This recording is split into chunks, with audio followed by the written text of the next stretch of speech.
Hey, welcome back. And thank you once again for tuning in to my channel.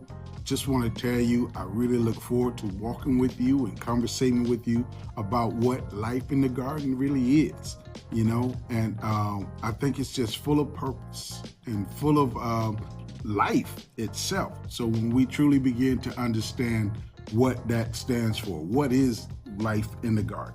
And so, first of all, I want to tell you, I want you to get involved. I want you to talk to me. Send me your questions, make your comments. Please like and subscribe. Hit that notification button so you know the next time we send something out, you'll be alerted to that. So please, please, please don't just listen, but definitely talk with me as much as possible. And I'll get back to you as much as I can. I promise you that. But what we want to start with is the garden itself and seeing and understanding what is that.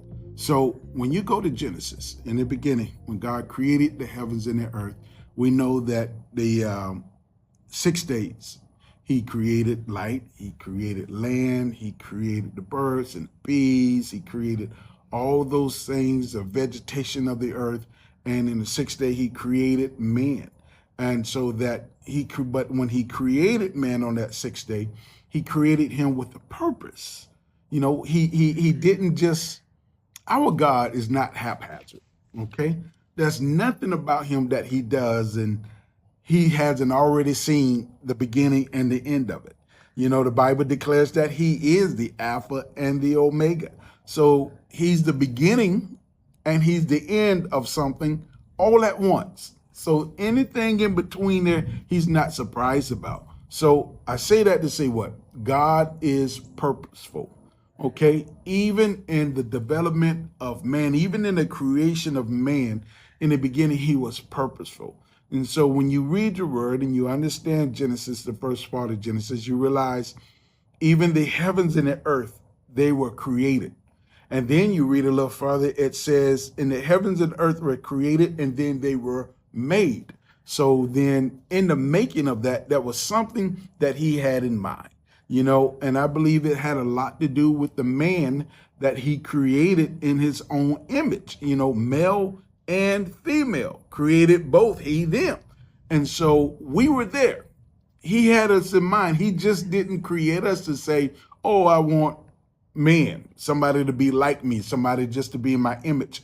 But he created us in his likeness, in his image, so that our lives would mirror and mimic his. So bam, all of a sudden, here we have a earth that's been created, a earth that's been made.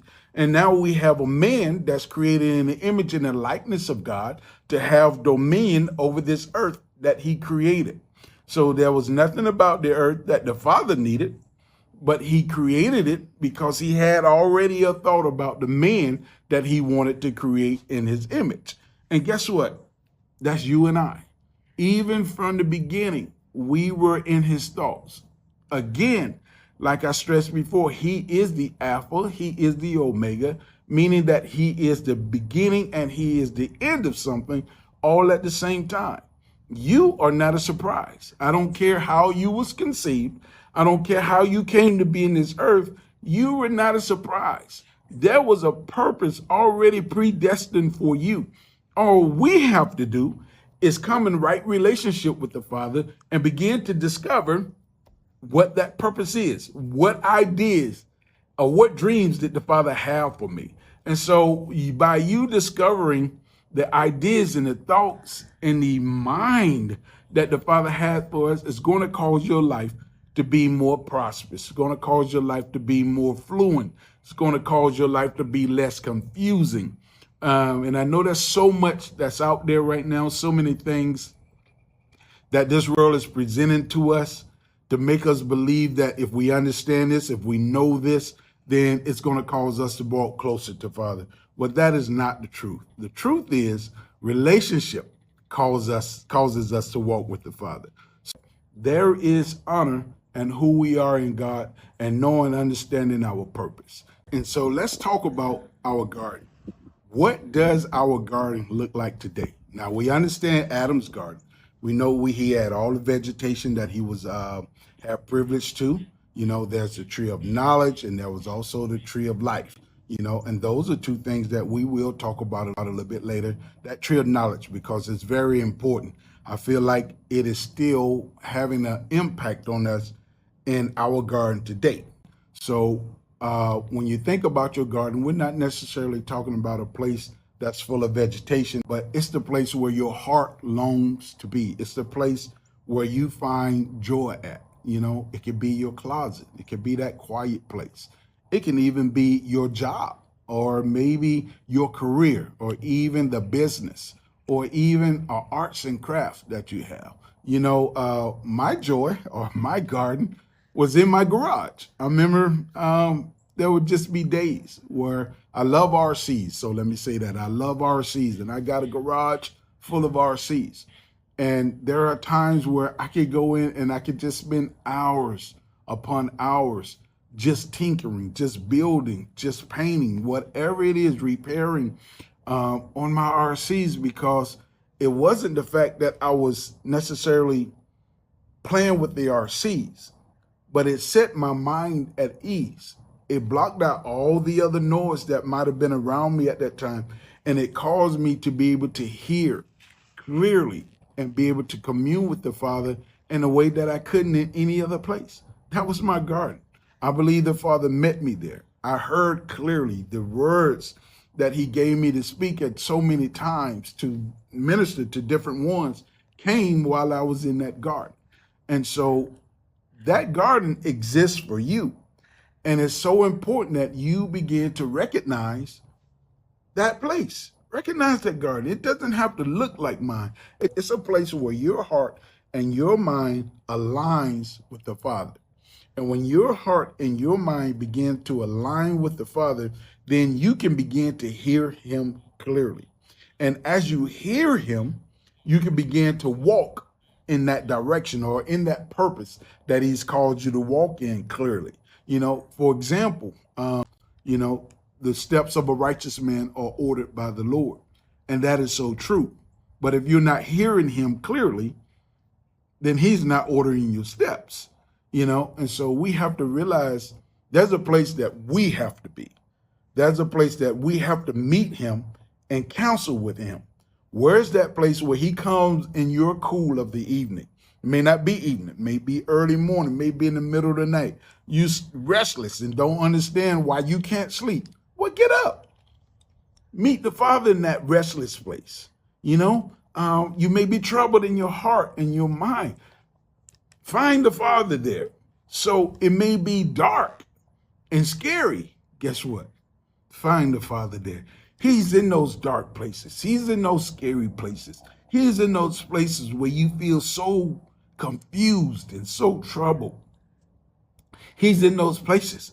Why? Because many times the enemy will make these places seem so scary and make these places seem so far-fetched because he wants you to stay away from them.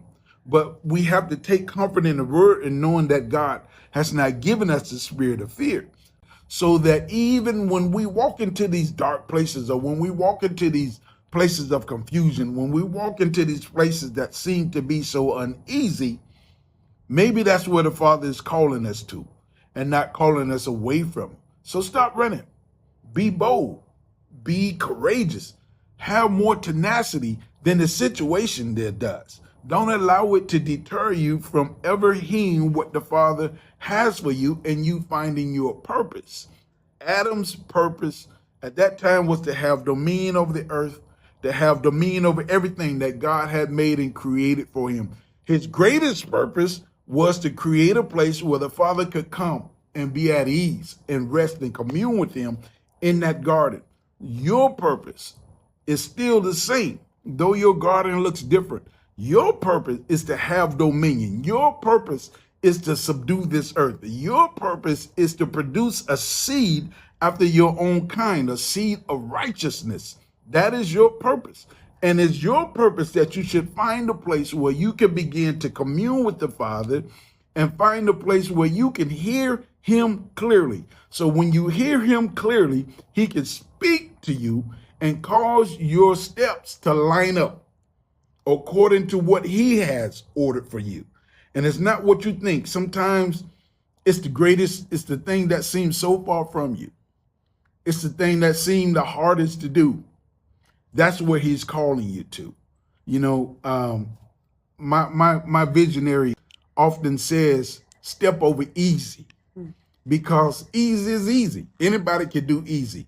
But the thing that makes us great, the thing that causes us to be peculiar, the thing that causes us to walk in our purpose is to find the hard thing, the one thing that seems so much unlike us, the one thing that causes us to say, there's no way I could do that. Fantastic. Find that place, because you're right, you can't do it of your own, but you can do all things through Christ that strengthens you. And so you want to find that place where you need God's help. Simple. Find that place where you need God's help to be a conqueror, to be more than a conqueror, because that's what he called you to be. And so if you are brave enough, you know, the Bible said, let the weak say that I'm strong. And if you are timid and if you're frightened, speak courage to yourself, because faith becomes the substance of the things you hope for and the evidence of the things that you cannot see. So if I am afraid, that's what courage is. Acting in times of fear, being courageous, being tenacious enough to where soon the fear and the confusion leaves you, and you begin to function in a place where you was once afraid of. You begin to see and move in a darkness that once caused you to be fearful. So understand this. Your life, your purpose has already been ordained by God. He did not set you up to fail. So if he said that you are more than a conqueror, if he's already designed you to be a son of God, if he's already designed you to have dominion of your garden, then guess what? Have dominion of your garden. Take dominion over your garden. And as we begin to walk together even more into this, we're just going to keep going deeper and deeper. And we're going to discover our gardens together. So I want to just leave you with a question. What does your garden look like today? Don't describe that pretty place or that easy place. Describe that place that you dreamed of and that seems so impossible for you. Describe that place to me. So please, once again, like, subscribe, comment, ask your questions, man, and let's walk together. Let's go through this journey together and commune together. And I'm also going to encourage you to go ahead and start reading Genesis. Read the first through the third chapters, become familiar with that. So when we get into it, you'll have some idea what we're talking about. Hey, I love you, and thank you so much for joining me in this Life in the Garden. Let's go get it, man. Let's find out what it is. Let's live together.